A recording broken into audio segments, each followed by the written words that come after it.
Hello and welcome to Cafe Mutual की अदालत। तो जैसा पब्लिक इंटरेस्ट लिटिगेशन होता है, वैसे ही हमने एक वर्ड कॉइन किया है, इन्वेस्टर इंटरेस्ट लिटिगेशन।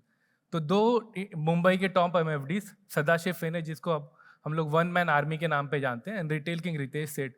तो इनका ये एलिगेशन है एएमसीज के लिए कि जो थीमेटिक फंड होता है वो एसेट गैदरिंग करता है कि वो रियली में वेल्थ क्रिएट करते हैं। तो दोस्तों, अगर थीमेटिक फंड्स की बात करें लैंडस्केप की, तो आज इनका एयू में 4.56 लाख करोड़ का, which is more than flexi cap और लार्ज कैप कैटेगरी। तो इक्विटी में सबसे ज़्यादा बड़ा कैटेगरी आज बन चुका है। 6 महीने की इन्फ्लोज की बात करें तो लगभग 1 लाख करोड़ रुपए, 96,000 करोड़ रुपीस अप्रैल टू 6 सितंबर के बीच इंडस्ट्री में आ चुका है। तो अब समझते हैं कि एक्चुअली में वाकई में ये एसेट गैदरिंग हो रहा है कि वाकई में वेल्थ क्रिएट हो रहा है। तो have a seat guys. Gaurav, there is a mic. So Gaurav, okay, hi, hi Gaurav, yeah. Hello. So Gaurav, जैसा एलिगेशंस है कुछ डिस्ट्रीब्यूटर्स का कि थीमेटिक इन्वेस्टिंग जो है, इससे एएमसीज खाली एसेट गैदर कर रहे हैं और वेल्थ क्रिएट नहीं कर रहे हैं। इसके पीछे एक रीज़न भी है कि ज़्यादातर जो थीमेटिक फंड्स हैं वो बुल मार्केट में लॉन्च होते हैं, लेकिन बेयर मार्केट में हमें ऐसा कोई फंड देखने को नहीं मिलता। तो आपका क्या व्यू है इस मामले में? आई मीन अगर हम देखें लास्ट 3-4 इयर्स में yes, thematic investing has kicked off in a big right, way. Right, मैं just to get some numbers into perspective, आज की डेट में अराउंड 180 स्कीम्स एक्टिव हैं थीमेटिक यस, साइड पे, yes, out of which only 80 schemes have more than 5 years sort of vintage. Right. So which means it is an evolving theme, and many of the new schemes that are getting launched has happened over the last few years. So and typically the understanding of thematics etc is more evident in a bull run when we are in a good cycle. तो investors के लिए भी उससे correlate करना थोड़ा easy होता है in a bull run. So while the point is right कि bull run के दौरान या bull run के around there is a large sort of allocation towards thematics, but we also need to understand that the underlying theme which is causing this bull run is also pretty strong. So सिर्फ bull run है ये नहीं है कि अंदर का जो underlying theme है वो भी strong चल रहा है, and that is also one of the reason perhaps why the flows are coming in. सिद्धांत, आप कुछ ऐड करना चाहेंगे? क्यों बेयर में क्यों फंड लॉन्च नहीं होते और बुल में ही क्यों होते हैं? क्लियरली इसका यही रीज़न है जो गौरव बता रहे थे, क्योंकि इतना एक्साइटमेंट है from ideation point of view, नए आइडियाज़ चाहिए। That is the time where liquidity has also gone up, so there is also a lot of interest in the media on various sectors Okay. which can do well. So that also drives a lot of interest in newer funds getting launched. But obviously one has to evaluate each theme on its merit basis and not only invest क्योंकि हम bull run में हैं। थोड़ा long term horizon से देख के ही invest करना चाहिए।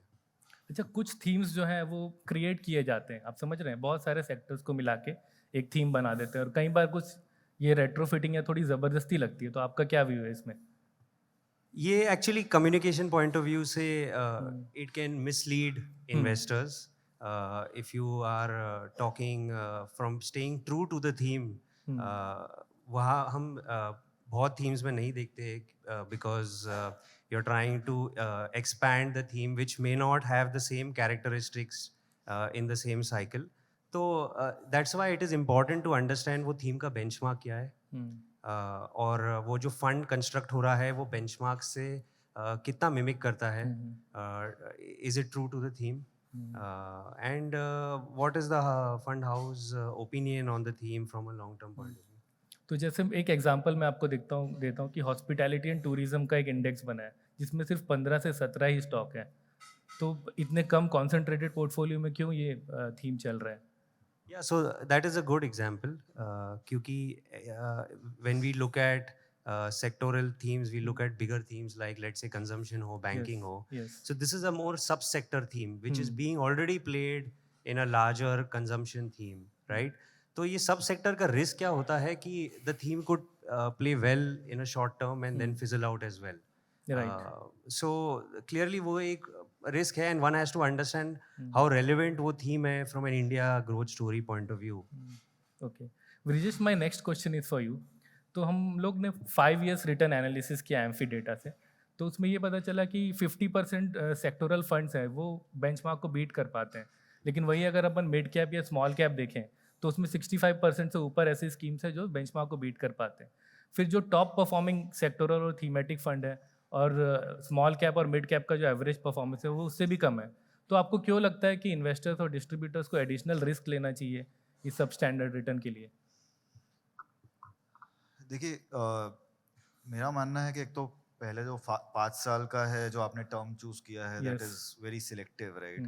So if you take a longer term horizon, say a 10-year, 15-year period, you will see the big difference in terms of returns and versus the sectoral and the other schemes, right? तो 5 साल अगर आप ऐसे देखेंगे तो 5 साल के horizon में small cap और mid cap अच्छा भी किए हैं ज़्यादा, even for that matter larger cap index से ज़्यादा रिटर्न बहुत मैसिवली अल्फा जनरेशन हुआ है. So I think it is one unfair comparison using a 5-year data.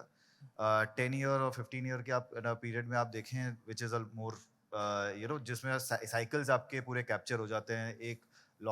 एक शॉर्ट साइकिल आपका ना कैप्चर हो जाता है उसमें. I think you will see a more reasonable assessment of the returns of the funds. And our analysis is that most of the secular themes which are longer term and more diversified, right? So these kind of themes which could have subsectors and diversify within the sectors, these normally provide better long term returns versus the larger benchmarks. Okay. Gaurav, would you like to add something to this? Yes, तो I think 5 year point to point एक reasonably long period होता है, लेकिन in case of thematic sometimes the theme takes longer.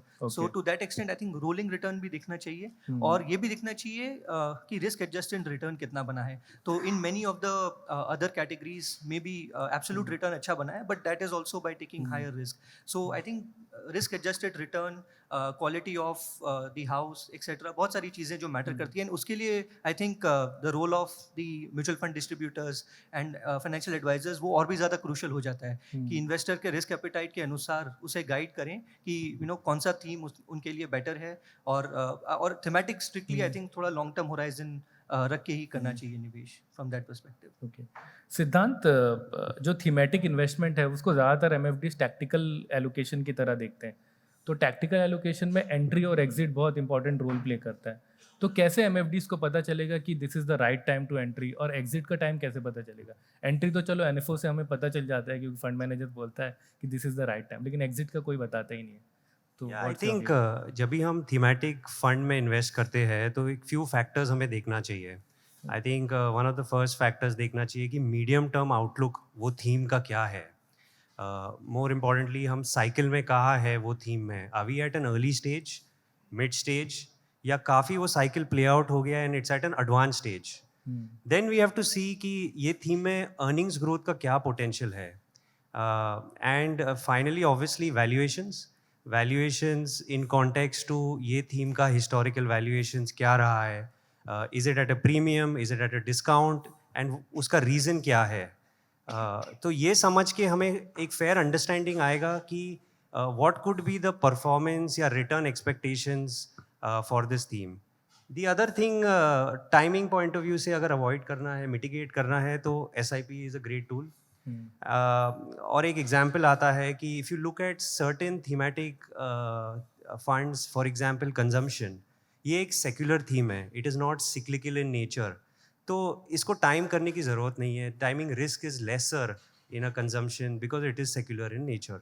सो ऐसे themes भी हम evaluate कर सकते हैं. Brijesh, would you like to add something to this? So overall, I agree to what Siddhant had said, right? कि exit timing obviously valuations जब ज़्यादा stretch लग रहे हैं historical के हिसाब से, obviously that is an indication, right, where there is substantial run up which is unprecedented. So on that front, those things should be watched out before making an exit decision. So other than that, I think Siddhant covered most of the points. लेकिन valuation you are privy to that information है ना, लेकिन distributors को कैसे पता चलेगा इन चीज़ों के बारे में? देखिए जैसे सिक्लिकल सेक्टर्स हैं अब, यू नो ऑब्वियसली आज की डेट में media, even even for that matter the flow of information is so high, right, that overall आप जैसे आप सिक्लिकल सेक्टर्स देखें तो बहुत सारे सेक्टर्स या स्टॉक्स आज की डेट में multiple high year high valuations पे चल रहे हैं। सो आज की डेट में अगर कोई वैसे सिक्लिकल सेक्टर्स में थीमेटिक लॉन्च हो रहा है, so obviously if somebody is taking you know, the distributor or investor is taking, you know, because there is a momentum in that sector in the near term, and adding weights in those kind of schemes, obviously, you know, there is a risk, substantial risk that is attached. So not that you know, the information in terms of valuation is only available to the fund managers. I think today, in today's day and age, which is very digitized, and people have information you know, at the fingertips, I think, you know, it is wrong to say that you know, information is only limited to a particular set of people, right? So I think it is a matter of you know, making little more effort, and you know, I think things you know, things would be there. Great. So Gaurav, let's talk about banking and finance sector. So banking and finance sector has not performed that well over the past 3-4 years. So when can we expect the revival from this sector?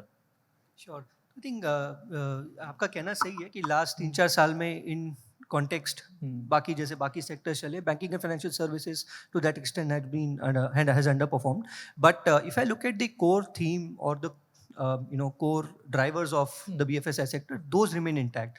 तो आप credit growth की बात कर लें तो I think last 15 साल में ऐसा कभी नहीं हुआ कि 3 साल बैक टू बैक हमें डबल डिजिट क्रेडिट ग्रोथ दिखी है, which is happening now. You look eight asset quality, I think BFSI sector as a whole, banks, NBFCs all put together have never been in a better shape than they are today in terms of asset quality or capital positioning. So जो core drivers है BFSI sector के, those remain in place. Demand side पे I think demand काफ़ी strong है. पहले हम अगर previous growth cycle की बात कर लें, चाहे वो 2004-2005 से लेकर 2007 वाली ग्रोथ हो, चाहे वो 2010 से 2012 वाली ग्रोथ हो, वो ग्रोथ सिलेक्ट पॉकेट्स में आई थी, कुछ सेक्टर्स में आई थी, ब्रॉड बेस नहीं थी. लेकिन इस बार जो 2022, 23, 24, 3 लगातार, और ये साल भी मोस्टली हम लोग double digit growth credit growth की बात कर रहे हैं, तो ये 3-4 सालों में जो ग्रोथ आई है वो ब्रॉड बेस्ड है. इसमें आपका MSME सेक्टर में भी ग्रोथ है, कॉर्पोरेट में अक्रॉस द बोर्ड ग्रोथ है, और retail is doing really well. So I think all of this put together, if I add all of this, कोई reason नहीं है why banking and financial services sector should not do well. Ideally, I think valuations की अगर बात करें तो आज हम I think long term average या long term average के आसपास ही हैं in terms of the price to book multiple या जो हम metric use करते हैं. लेकिन at the same time the balance sheet are stronger. The overall strength of the banking sector looks quite good. RBI has been proactive in pointing out any areas of stress, any pain. So I think credit must be given to RBI also. I think during tough time, tough liquidity situation, tough asset quality situation, RBI has been proactive in managing the risk. So I think it's just about time. थोड़ा अगर visibility of you know, earnings growth improve होगा, वैसे ही I think the sector should also do well. Talking particularly about banks, तो जो deposit growth है India में वो credit growth से काफ़ी कम है आज की डेट में. तो और ये मार्जिन जो है ये स्प्रेड होता जा रहा है, और गोइंग फॉरवर्ड अगर इंटरेस्ट रेट कम होगा, RBI अगर कंट्री को डेवलप करना है तो interest rate has to go down, right? तो ऐसे में बैंक कैसे ग्रो करेगा? राइट, नहीं, आई थिंक बहुत इंपॉर्टेंट पॉइंट आपने रेज किया है. अगर मैं डिपॉजिट ग्रोथ और क्रेडिट ग्रोथ की बात करूं तो ये एक फेज होता है. You know, there are phases where you have high liquidity. तब की डेट में डिपॉजिट ग्रोथ काफ़ी ज़्यादा होता है, क्रेडिट ग्रोथ कम होता है, और जब लिक्विडिटी थोड़ा सा स्क्वीज होता है तो आपका क्रेडिट ग्रोथ कम हो जाता है. तो दो tracker that we see is the CD ratio, credit to deposit ratio. वो अगर मैं देखूँ 2019 से 2024, थोड़ा लॉन्ग टर्म टाइम फ्रेम में देखूँ मैं, तो क्रेडिट ग्रोथ और डिपॉजिट ग्रोथ दोनों बराबर है, लगभग 11.5% का CAGR है, both loan growth and credit growth में.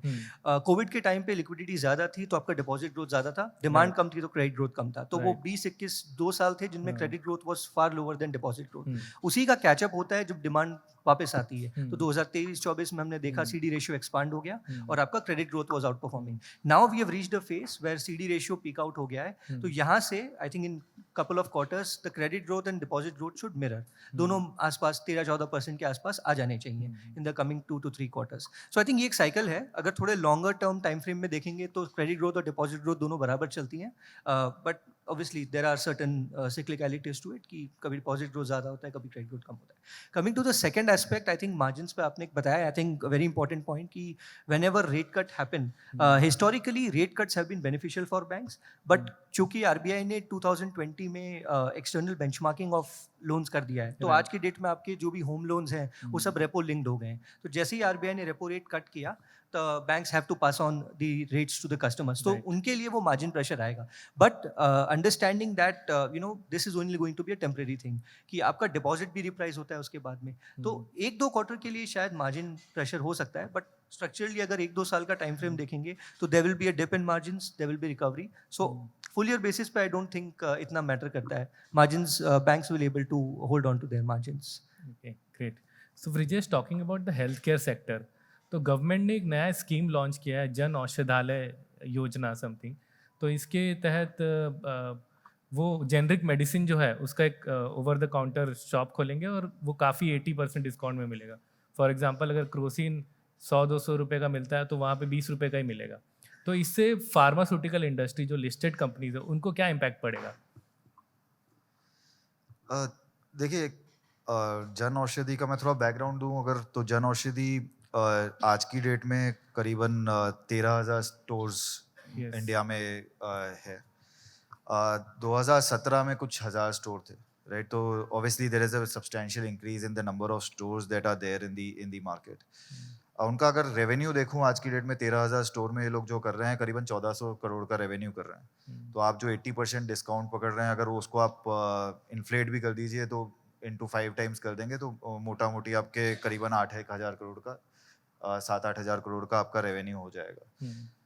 Overall pharmaceutical market is around 2 lakh crore, right. So अगर आप number and overall pharmacies in the market, individual standalone or chains is around 8 to 9 lakh crore pharmacies.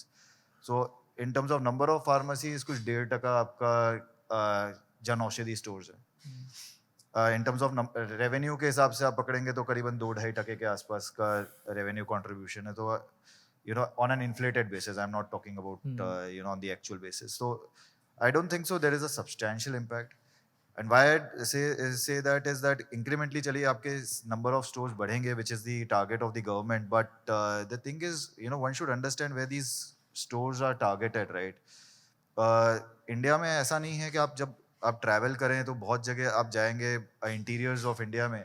सो आप Crocin जो आप normally बात करते हैं, जो ब्रांड्स आप बात करते हैं, you will not get those brands very easily. Even Augmentin, all these very day-to-day use acute therapy brands you will not get, right? So penetration level is still very low in the interior of the country, sitting in metros and tier 1 towns, right? So it is very easy for us to find medications.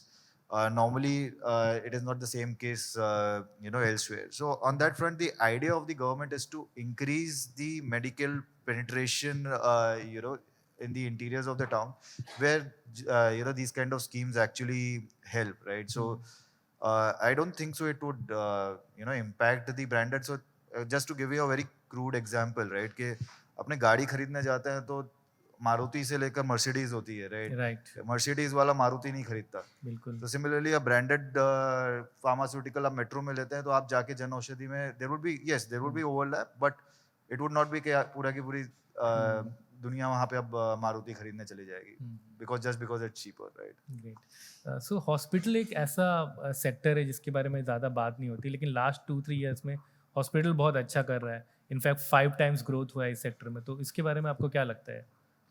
नहीं, so obviously अगर आप historically भी देखें तो इसमें growth potential हमेशा से ही बहुत ज़्यादा था.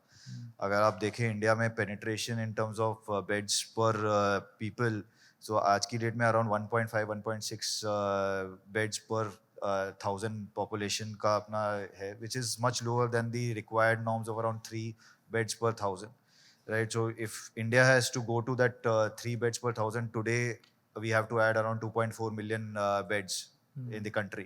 So there is a huge scope, right? So जो मैं medication या pharma का penetration की बोल रहा था, तो वो मतलब obviously healthcare और hospital move hand in hand.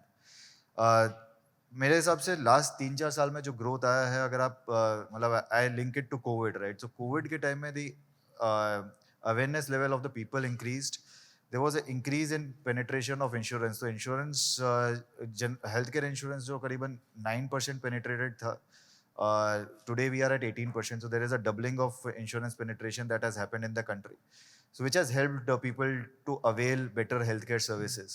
So log covid ke time mein people were hesitant of going to a normal clinic, right? So people were looking to get a better facility, healthcare facility. They experienced it, and that's where incrementally with insurance and all, their ability to afford these kind of facilities have improved.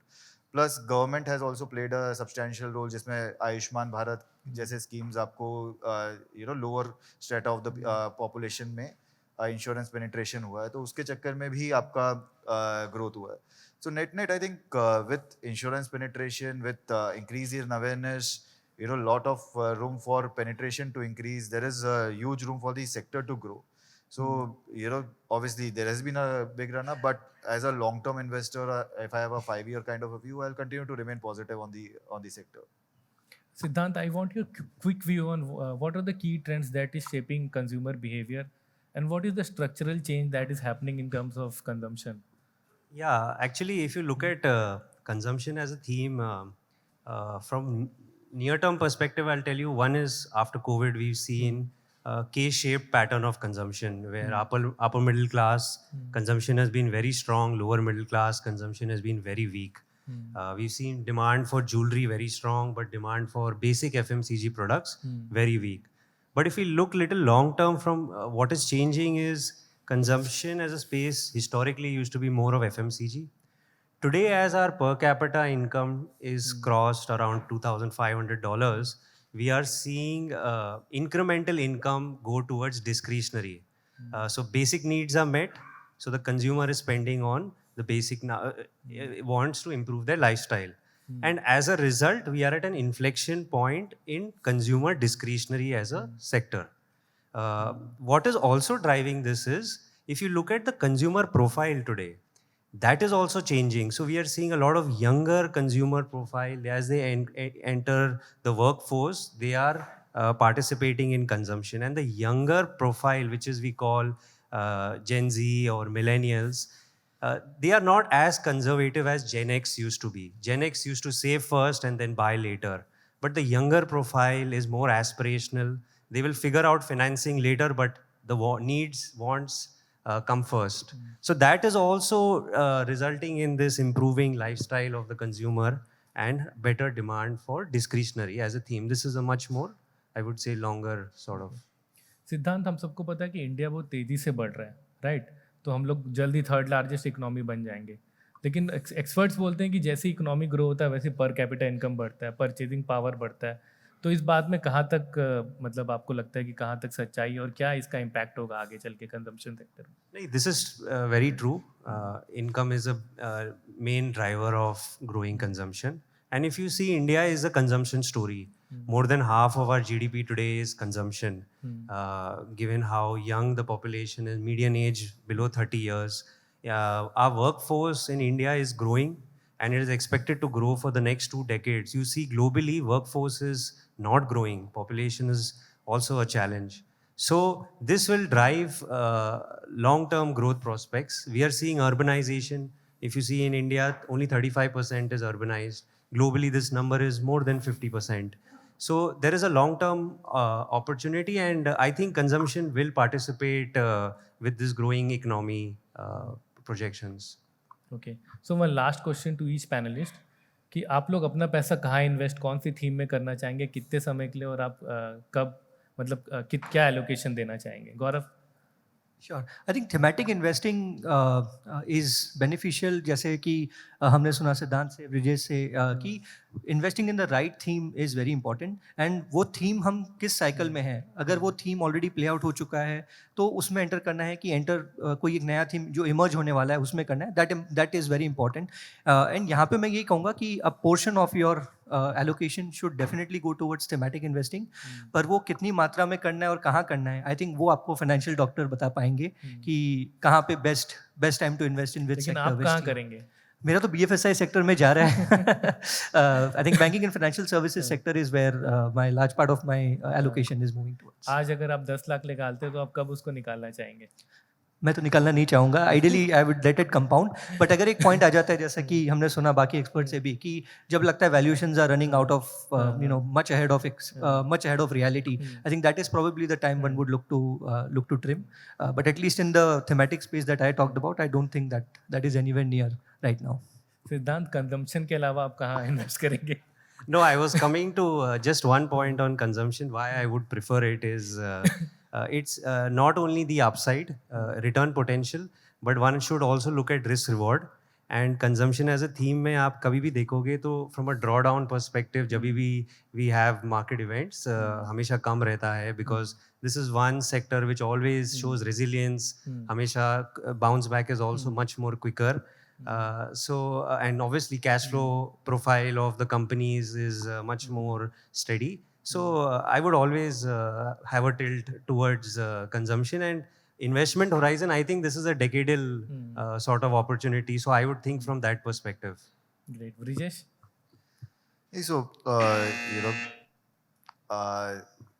other than obviously pharma, but consumption, as I will agree to Siddhant, though banking, the valuations are quite cheap, so that is obviously favorable. But consumption, the sector has not done well as a sector for the last couple of years. There has been a time correction, and I think that is one sector that I like to evaluate for a 3-year horizon.